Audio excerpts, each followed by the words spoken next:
गरीब बहू ने बनाया काले टायर से घर का जुगाड़ू सामान।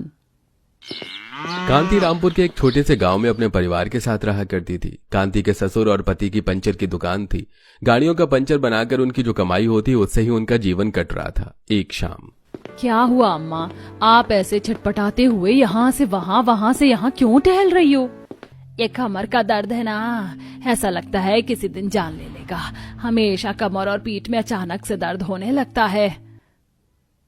कितनी दफा कहा है कि डॉक्टर को दिखा दो, लेकिन आप मानो तब ना। बस थोड़ी देर में ठीक हो जाएगा, तो चिंता मत कर। खाना बना ले और हाँ, रोटी सेकने के बाद तवे पर कपड़ा गरम करके दे देना, मैं थोड़ा सा सेक लूंगी तो आराम हो जाएगा। ठीक है अम्मा, अगर ऐसे ही ठीक हो जाए तो बढ़िया है, वरना कल ही डॉक्टर को दिखा आना। फिर कांति चूल्हे पर रोटी सेकने के बाद कपड़ा गर्म करके कपड़े से सास की कमर की सिकाई करती है। कुछ राहत मिली अम्मा? फिलहाल तो ठीक है, लेकिन कुछ देर में फिर से ये दर्द शुरू हो जाएगा।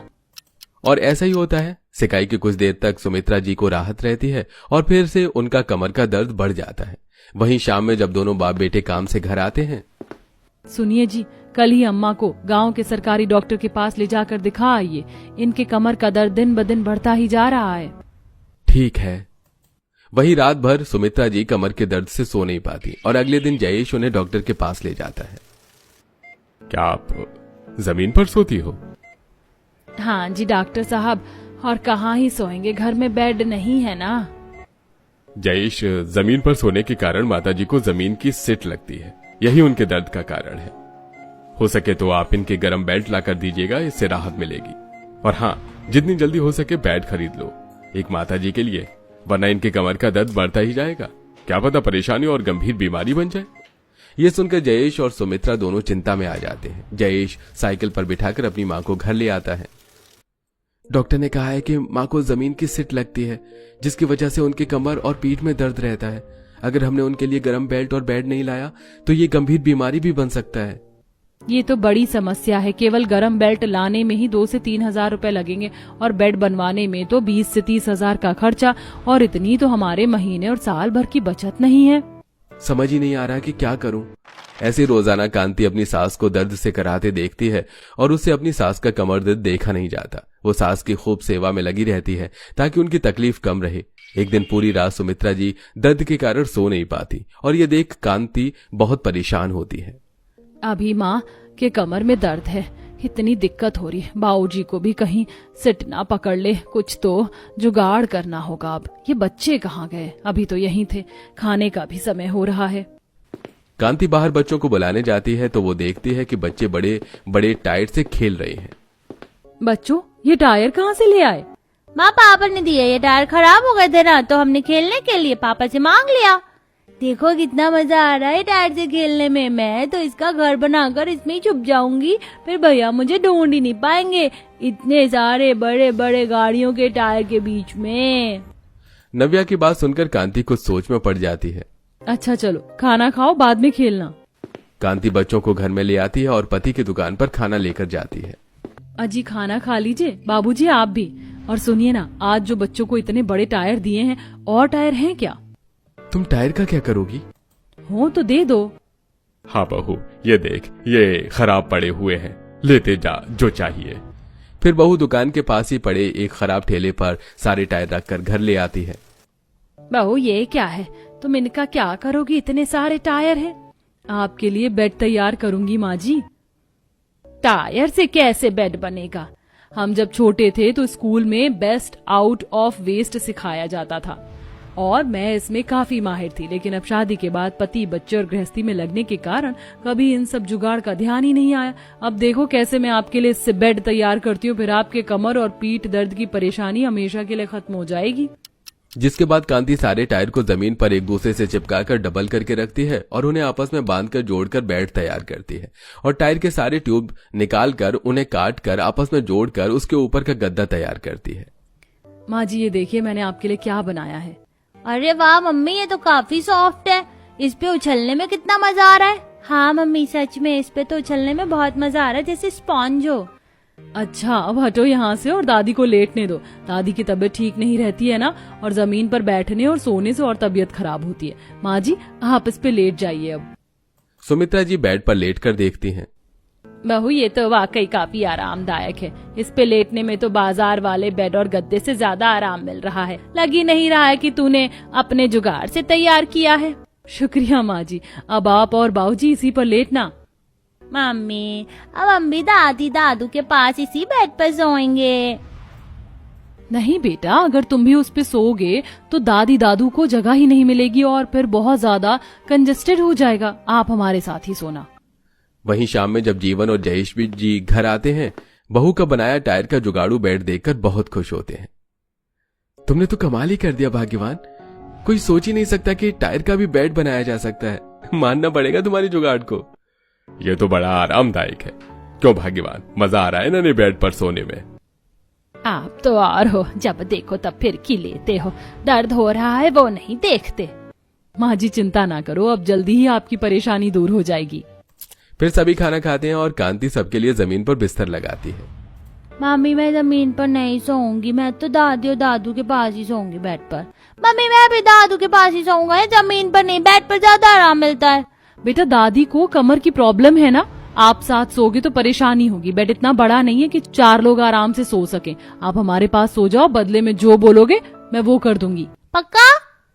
पक्का, अब सो जाओ। फिर सभी सो जाते हैं। वहीं अगले दिन जब छोटू और नव्या स्कूल से वापस आ रहे होते हैं तो बड़े घरों के गार्डन में बच्चे और बड़ों को झूला झूलते हुए देखते हैं। काश हमारे घर में भी झूला होता तो हम भी ऐसे ही झूलते ना भैया। लेकिन हम इतने अमीर कहाँ हैं जो इतना बड़ा झूला आएगा। मैं तो मम्मा से अब झूला ही मांगूंगी बेड पर सोने के बदले में। मम्मा ने कहा था जो बोलोगे वो करूंगी। फिर दोनों बच्चे घर आते हैं और कांति से झूले की जिद करने लगते हैं। मम्मा, झूला चाहिए झूलने के लिए। मैंने वहाँ बड़े वाले घर में देखा था लोग कैसे झूल रहे थे। मम्मी, आपने कहा था कि जो बोलेंगे वो करोगी, अब हमें झूला ला कर दो। बेटा झूला बहुत महंगा आता है और हमारे पास इतने पैसे नहीं है, ऐसे जिद मत करो। दोनों बच्चे माँ के ना करने पर रोते हुए सो जाते हैं और जब जयेश घर आता है तो कांति उसे सारी बात बताती है। हमारी तो इतनी भी हैसियत नहीं है कि पहली बार बच्चों ने कुछ मांगा और हम उन्हें वो दिला सके। ऐसी छोटी चीजों के लिए कौन परेशान होता है। हमारे समय में ऐसे बड़े और मॉडर्न झूले नहीं हुआ करते थे, लेकिन हमने तुमसे ज्यादा झूला झूला है। मुझे तो आज भी याद है आप कितनी तेज झुलाया करते थे और मैं घबराती थी। तब इतने मॉडर्न झूले नहीं हुआ करते थे, तो कैसे माँ जी जब। अरे मेरी जुगाड़ बहू, हम पेड़ पर रस्सी डालकर लकड़ी की पटरी लगाकर झूला करते थे। हाँ, आज के समय में तो कोई ऐसे झूलेगा ही नहीं क्योंकि पटरी टूटती है। तभी कांति को आइडिया आता है। माँ जी आपने बहुत बढ़िया आइडिया दिया। मैं टायर से झूला बना सकती हूँ और लकड़ी की पटरी टूटने का डर भी तो रहता है। टायर का झूला ज्यादा मजबूत होगा और वो मोटी और बड़ी वाली रस्सी भी है घर में। जब से कुआं सूख गया है उसका कोई इस्तेमाल ही नहीं है। जिसके बाद कांति और जयेश रस्सी लेकर घर के सामने के नीम के पेड़ पर झूला डालते हैं और कांति रस्सी के दोनों सिरों से टायर बांध देती है। लो, हो गया टायर झूला तैयार। जयेश जी आप इस पे बैठकर देखो, मजबूत तो है। मैं तो नहीं बैठूंगी, डर लगता है गिर गई तो। मतलब मुझे गिराने का प्लान है? हाँ। फिर जयेश झूले पर बैठता है जो कि बहुत ज्यादा मजबूत होता है। जिसके बाद दोनों पति पत्नी बच्चों को बाहर ले आते हैं और काव्या और छोटू टायर से बना झूला देखकर बहुत खुश होते हैं। माँ, ये झूला तो झूले से भी ज्यादा अच्छा है। भैया और तेज झूलाओ, इस पे तो बहुत मजा आ रहा है। हाँ, तू झूल ले फिर मैं झूलूंगा। दोनों बच्चे झूला पकड़कर बहुत खुश थे और आपस में बात करते हुए झूला झूलने लगते हैं। तभी छोटू का दोस्त मोनू वहां आता है। तेरा झूला तो बहुत बढ़िया है छोटू, कहाँ से लाया? लाया नहीं, मेरी मम्मी ने बनाया है। मेरी मम्मी तो बहुत जुगाड़ है। दादी का बैक पेन होता था ना, तो मम्मी ने टायर से ही दादी के लिए बेड बनाया और हमारे खेलने के लिए झूला। मैं अभी खेलूं साथ? ठीक है। फिर तीनों बच्चे साथ में खेलने लगते हैं। वहीं शाम में मम्मी को छोटू की मम्मी ने ना टायर से झूला बनाया। छोटू बता रहा था कि बेड भी बनाया है। उसकी मम्मा तो बड़ी होशियार और टैलेंटेड है। तो तेरी मम्मा क्या कम है मोनू? मैं भी तो टैलेंटेड हूँ। तूने अभी अपनी मम्मी का टैलेंट देखा कहाँ है? वहीं अगले दिन कांति की पड़ोसन सुजाता उसके घर आती है। आओ बहन, अंदर आओ, बताओ कैसे आना हुआ। बस मोनू बता रहा था तुम्हारे जुगाड़ू झूले के बारे में, तो सोचा तुमसे मिलाती हूँ। बहुत दिन हो गए मिले हुए भी। बैठो, कुछ चाय पानी लेकर आती हूँ। वो सब तो ठीक है, लेकिन बैठो कहाँ? ये जमीन में? माफ करना कांति, लेकिन मैं जमीन से जुड़ी भले ही हूँ, लेकिन जमीन में बैठने की आदत नहीं। और देखो ना तुम्हारा घर भी कितना बिखरा हुआ है। सुजाता की बात कांति को कांटे की तरह चुभ जाती है। न चाहते हुए भी उसे ऐसा लगता है कि कांति ने उसे काफी नीचा महसूस कराया है और अब पति के आते ही सुजाता रोते हुए फूट पड़ती है। आज 15 साल हो गए हमारी शादी को। 15 सालों से आपने एक कुर्सी भी नहीं खरीदी होगी। आज 15 साल बाद तुम कुर्सी के लिए लड़ रही हो? आज तक तो कभी नहीं कहा। कहने की जरूरत भी तो नहीं पड़ी। वो पड़ोसन सुजाता आई थी, आज नीचा दिखाकर गई है। जमीन पर बैठने की आदत नहीं है, भले ही जमीन से जुड़ी हूँ, ऊपर से घर की बदनामी की सो अलग। तुम्हारे घर में कितना कबाड़ा फैला रहता है। अब बताओ कहाँ रखूं ये कपड़े और घर का सारा सामान? एक अलमारी भी तो नहीं है घर में। वैसे तो बड़ी मिसेस DIY बनी घूमती हो। अब करो जुगाड़, वरना ऐसे ही रहो। तुम्हें तो पता है कि मेरी आमदनी कितनी कम है। दिन का 150 रुपए मुश्किल से कमा लूं, यही बहुत है। बस पंचर से कहाँ अलमारी और कुर्सी आएंगी, बताओ। ठीक है, वो पंचर वाले टायर ही लाकर दे देना, देख लूंगी जो करना है। जयेश कांति पर हंसने लगता है कि गुस्से होकर भी उसके दिमाग में कोई जुगाड़ चल रहा होता है। अगले दिन जयेश 5-6 खराब टायर घर पर पहुंचा देता है। लो, अब गुस्सा थूक दो और ले आया टायर। कांति टायर देखकर थोड़ी खुश हो जाती है। जल्दी जल्दी घर का सारा काम निपटाकर टायर के तोड़ जोड़ में लग जाती है। कांति लोहे की रॉड को थोड़ा गर्म करके टायर के चारों तरफ रोड़ने लगा देती है, जिससे एक बढ़िया सी टेबल बनकर तैयार हो जाती है। अरे वाह बहू, ये तो बढ़िया टेबल बनकर तैयार हो गई। अब इस पे किसी को भी खाना पानी दे सकते हो, चिंता ही नहीं। लेकिन बहू कुर्सी? बस माँ जी वही बना रही हूँ अब। फिर कांति टायर को आधा काट कर दूसरे टायर के ऊपर खड़ा करके लगाती है और उसके नीचे लोहे की रॉड लगाती है और बढ़िया से 4 कुर्सी बनाकर टेबल के चारों तरफ सजा देती है। मामा ये तो बहुत बढ़िया टेबल कुर्सी बनकर तैयार हुआ है। वाकई इस पे तो बैठकर मैं टेबल पर बुक रखकर पढ़ाई भी कर सकता हूँ और खाना भी कर सकता हूँ। खाना और पढ़ाई हो गई, अब बाहर जाकर झूलाओ तुम दोनों, तब तक मैं रात के खाने की तैयारी कर लेती हूँ। फिर कांति रात का खाना बनाने लगती है और जब जयेश और जीवन जी घर आते हैं तो एक बार फिर बहू के जुगाड़ से इम्प्रेस हो जाते हैं। बहू, ये टेबल कुर्सी तो बाजार की टेबल कुर्सी से भी बढ़िया है और मजबूत भी। बाबूजी पानी पीजिए, मैं खाना लगाती हूँ। उस दिन सभी टेबल कुर्सी पर बैठकर मजे से खाना खाते हैं। वहीं अगले दिन, अजी अगर दुकान पर और टायर आएंगे तो लेते आइएगा। ठीक है। वहीं कुछ दिनों बाद, बहू ये क्या सारा दिन ये घर में कपड़े बिस्तर सब ऐसे ही फैले रहते हैं। माँ जी मैं भी इस चीज से बहुत परेशान हो गई हूँ, लेकिन क्या ही करूँ। अब छोटू के पापा को कहा है कि टायर रहेंगे तो लेते आइएगा, उसी से कुछ जुगाड़ लगाकर बढ़िया सा बना दूंगी, तभी सब कुछ समिट जाएगा। वहीं कुछ दिनों बाद जब फिर से जयेश की दुकान पर कुछ टायर इकट्ठा हो जाते हैं तो वो उसे घर लाकर दे देता है और कांति टायरों को काटकर उसे हल्का पिघलाकर जोड़ जोड़कर उससे बढ़िया से अलमारी तैयार करती है और अंदर टायर से भी कंपार्टमेंट भी बनाती है ताकि कपड़े और बिस्तर अच्छे से रख सके। बढ़िया, ये अलमारी तो बनकर तैयार हो गई बिना किसी इन्वेस्टमेंट के। अब जल्दी से सारे कपड़े और बिस्तर समेट कर इसमें रख देती हूँ और घर भी व्यवस्थित लगेगा। फिर कांति जल्दी जल्दी सारे कपड़े और बिस्तर अलमारी में सजा देती है। बहू ये अलमारी में सारे कपड़े और बिस्तर रखने के बाद तो हमारे घर में ढेर सारी जगह हो गई है, ऐसा लग ही नहीं रहा कि यह हमारा घर है। वहीं शाम में जब जयेश घर आता है, बाबूजी हम किसी और घर में तो नहीं आ गए?